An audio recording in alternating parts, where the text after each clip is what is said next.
Getting into ketosis can be difficult, but everyone can do it. So, what's the easiest way to get into ketosis? I'm gonna tell you exactly what it is. Let's cover some basics. These conditions need to be met. Your liver glycogen stores have been depleted and the liver starts converting fatty acids into ketone bodies. This takes approximately 16 hours or so. The concentration of serum blood ketone levels is above 0.5 millimoles. Optimally not higher than 3.0 millimoles.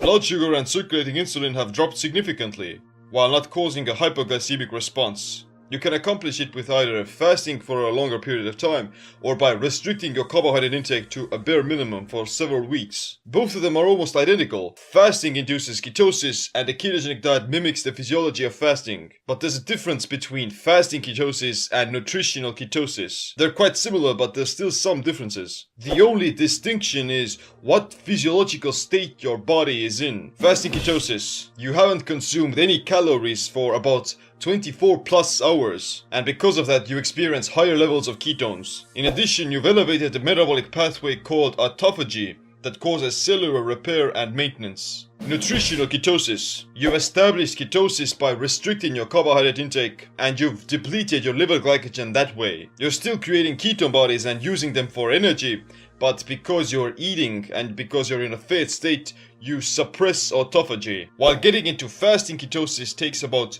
1 to 3 days, nutritional ketosis requires 2 to 3 weeks of keto adaptation, during which you need to pay close attention to how many carbs and protein you eat and how it affects your blood sugar levels. Strict water fasting reduces circulating blood glucose and insulin levels while raising glucagon and ketones. Not only is fasting the fastest way to establishing ketosis, but it's also the easiest. The liver won't start producing ketones unless your liver glycogen has been depleted first. This causes a small energy crisis. But after about 3 days, your brain realizes that carbs are indeed run out and, it has to come up with another solution. The brain will then accept ketone bodies as energy and will derive 75% of its energy demands from ketones. Fasting has taken up this negative connotation in society and the medical community, although it's been practiced by dozens of cultures for thousands of years. In my opinion, it should be one of the foundational cornerstones of a healthy diet, or lack thereof. There's also a huge difference between fasting, caloric restriction, and starvation. Starvation. The body doesn't have access to essential nutrients and is slowly wasting away by cannibalizing its vital organs. It's a gradual process of degradation. Caloric restriction. You're consuming fewer calories needed to maintain your current energy demands. You're gonna burn some stored fat. However, the body tries to compensate for it by decreasing metabolic rate, down-regulating reproductive hormones, thyroid functioning, and increasing gluconeogenesis, especially if you're not keto adapted. This is basically starvation. You're still eating, but in fewer amounts, and thus you're still degrading. We must starve. Fasting.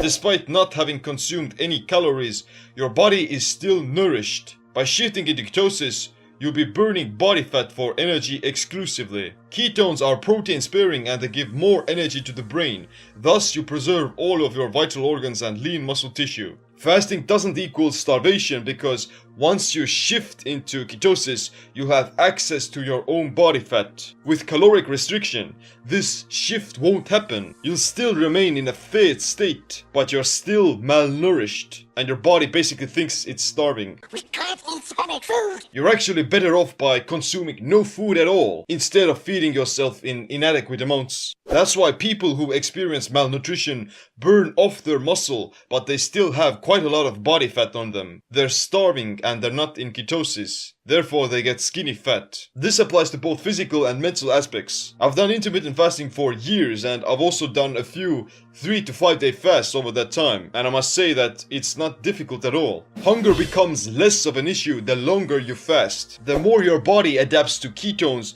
the better you become at burning your own body fat for fuel. This prevents you from getting hungry, and if you do get hungry, then you can easily stave it off by drinking some water or coffee or something. The sensation of hunger doesn't change the longer you fast either. There's a slight difference between not getting hungry in between lunch and dinner versus not eating in 24 hours. But beyond that, the feeling stays the same. It doesn't matter whether you've been fasting for 2 days or 7 days. The hunger signal, it stays the same. It doesn't get any worse. You're having a bad day?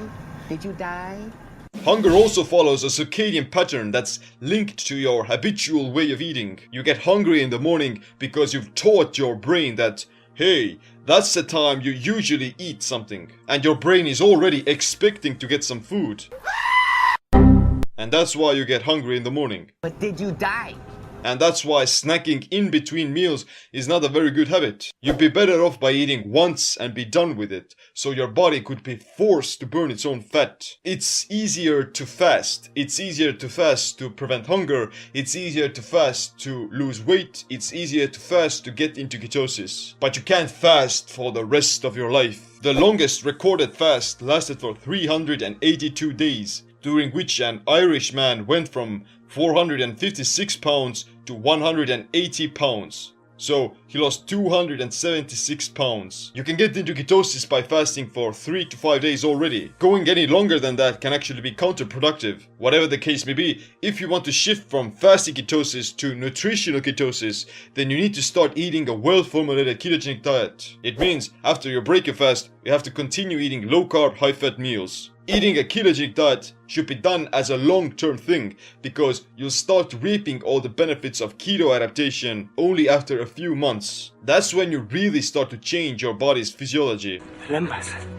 One small bite is enough to fill the stomach of a grown man. If you're interested in starting the ketogenic diet, then get my free ebook Simple Keto. But I also have my Keto IF program and my Simple Keto video course, so check them out.